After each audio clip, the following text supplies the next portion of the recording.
bringing you unique perspectives from inside the world of addiction and mental health recovery. This is Recovery Unscripted. Hi guys, welcome to this episode of Recovery Unscripted. I'm David Condos, and this podcast is powered by Foundations Recovery Network. Today, I'm excited to bring you a conversation with legendary running back Herschel Walker. After winning the Heisman Trophy at the University of Georgia, Herschel went on to play 12 seasons in the NFL, become a successful entrepreneur, and overcome the challenge of being diagnosed with dissociative identity disorder.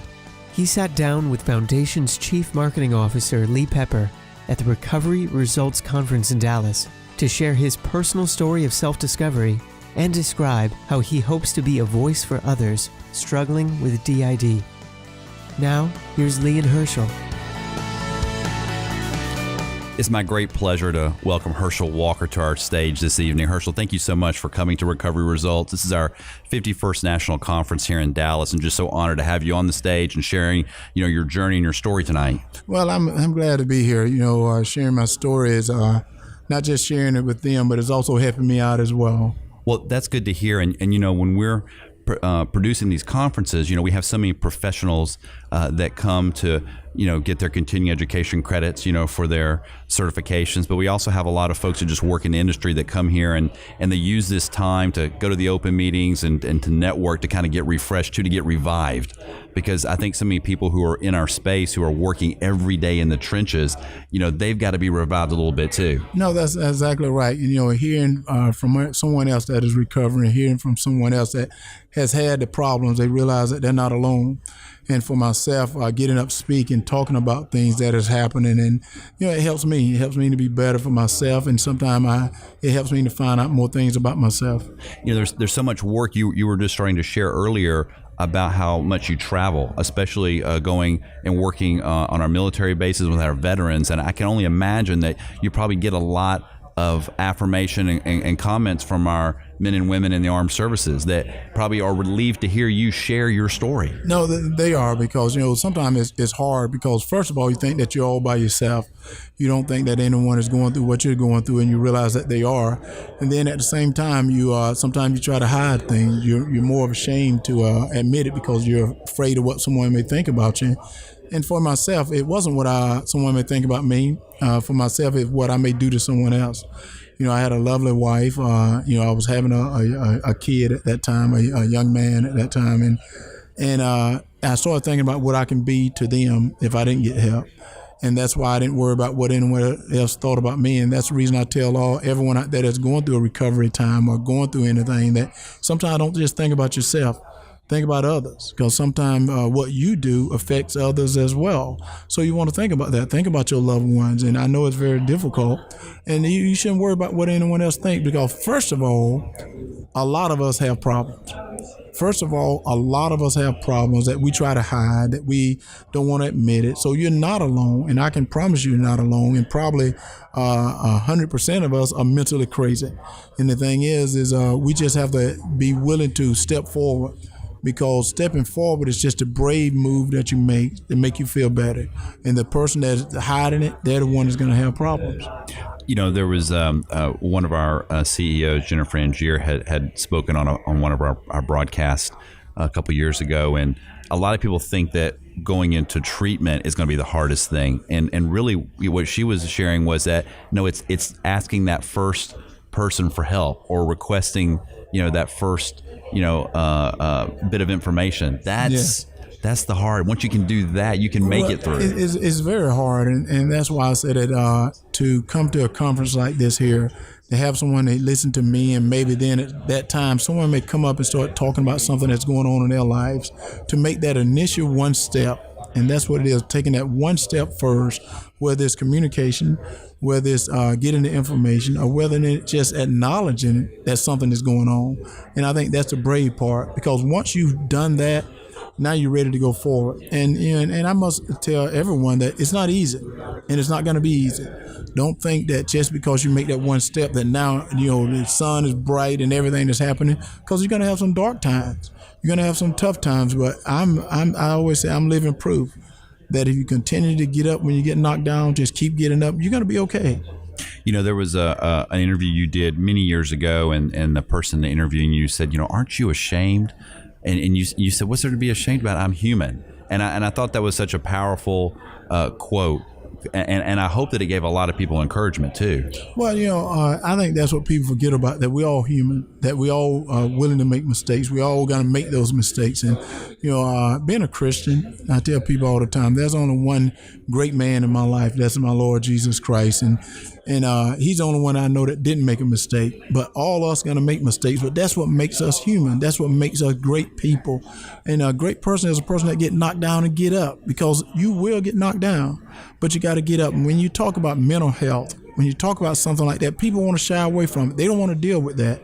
But, we all have those problems. We all have those challenges in our life that we got to realize that they're there, and we got to acknowledge them. But if you're going through it, it's okay. It is okay, because you're going to have those problems. You're going to have those challenges that you just got to stand up.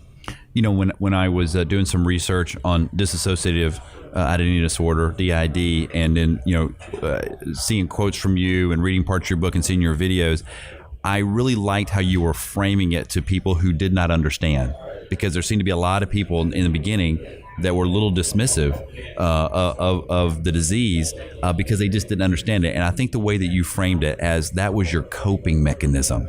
And I just wonder if you might share a little bit about that coping mechanism and some of the trauma, that starts to mask. When you talk about mental health, sometimes you talk about the different recovery. You talk about people use coping mechanism because they don't want to deal with the real pain that they're going through. And for myself, I was bullied as a little kid. That I was ashamed of myself. I didn't love myself, and I wanted to be someone else. So what I did is to overcome that pain, I created that incredible Hulk. I created that incredible athlete that can do some amazing things, that went out and got all A's in schools and did all those great things. But what I didn't do is deal with that pain that I had. So I use that athletic world as my coping mechanism. Like, you can use alcohol, you can use drugs, you can use cutting, you can use overeating as a coping mechanism, because you don't want to deal with the pain that you're going through. And that's what I did. And what happened is, when I got out of this athletic world so seriously in this athletic world, where is that coping mechanism going to go to now? It's going to go in my home. It's going to go out on the streets. And, right now in today's football world, the first thing people will think is a concussion. First thing people are going to say is, Herschel, he's that football player. But no. I had a mental problem. And the mental problem was DID, dissociative identity disorder. And, there's some doctors say, I'm not really sure if I believe in DID. And I'm saying, I'm not sure if you believe in it, but I do. Because after going to get treatment, after going to professionals to help me, I'm not doing the things I used to do, that I understand what's going on in my life. And not saying that I'm better, but I am better than where I was at before, because there's not a doubt in my mind that if I had not gone to seek help, Herschel Walker wouldn't be sitting here right now. Isn't it interesting how I think society, and I wanted to know if you feel like this has changed since you wrote your book, almost, I guess we're coming up on 8 or 9 years since your book came out. Isn't it interesting that society still wants to not accept diseases of the brain like they do diseases of our bodies? That's exactly right. People don't want to accept diseases of the brain because they can't understand it. And I said, diseases of the brain is the same as diseases in your body. It's the same as an identical thing. But people don't want to accept things that they can't understand. And I said, what's so funny is God sometimes make things happen that you don't understand. And you got to accept that he is real for me. I know he's real, and he's real for a lot of other people. And I think that's the problem. People don't want to accept things that they can't understand. And I can tell them in different types of problems that you're going through, you're not going to understand it. But you got to seek help from people that do understand it. And that's when you will start understanding it. And that's what I learned. And that's what I try to tell people today. Quit trying to self-doctor yourself. Go to people that understand this. Go into areas where there's people that are going through what you're going through, that you can see it for yourself. And that's what happened to me. When the doctor first diagnosed me as having DID, I went along with him at times, and sometimes I didn't believe him. Sometimes I did. Sometimes I thought he was crazy. I wasn't crazy, and all these things. And then when I decided to go to a hospital, I went to a hospital, and I was there with people that was going through what I was going through. I was able to see it for myself. I was able to understand it. And then I said, yes, that is correct. That is a coping mechanism that I've been using my whole life, that I've been ashamed my whole life. And then I had to get where I had to love myself. And that's what I want to tell everyone out there, that first love yourself. stand up and say you love yourself. And you're not going to be perfect. No one is perfect. And that's what's so funny. You're not going to be perfect. We're like a vase that we're going to have these cracks. We're going to have these broken pieces, but it is okay. That's what's so funny. It is okay because in God's eyes, we're beautiful. And you don't have to think that you're beautiful to someone else because he don't even think he's beautiful himself. Be beautiful to yourself, and that's when you're going to be okay. What is next up for you, Herschel, in your journey?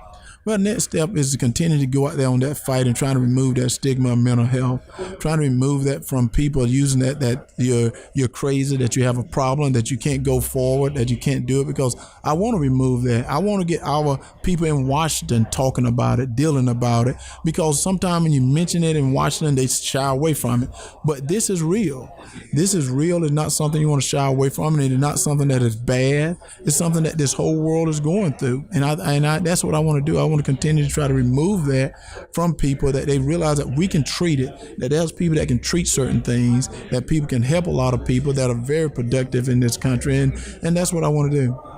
So if we get a petition to send you to Washington, are you raising your hand that you're ready to serve? Oh, no, I would do that. And I'm in Washington every February talking about physical fitness, and I talk about physical fitness as well as the body as well as the mind. It's not just one; they both go together. And I talk about all those things. And the people in Washington know I'm there. They listen to me, but I want them to start acting on things, not just listen. I want them to start acting, because we know from what we've seen in Washington today, there's people there in Washington that has problems too, and they're just ashamed, or they don't want to come out because they're people of authority. But I'm here to tell you, if you have the authority, you can continue to get help, and just think how better you can be by getting that help, and that's what I want to see them do. That's a great message. That's great. Thank you so much for being here with us today, Herschel, and I hope we get the chance to see you again. Thank you. Appreciate it. You're very welcome.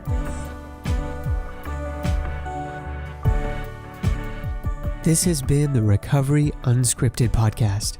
Today we've heard from football legend and entrepreneur Herschel Walker. For more about his work with Renaissance Man Food Services, visit renmanfoods.com. And thank you for listening. Please take a few seconds to leave us a rating on your podcast app and subscribe so you won't miss any of our new episodes. See you next time.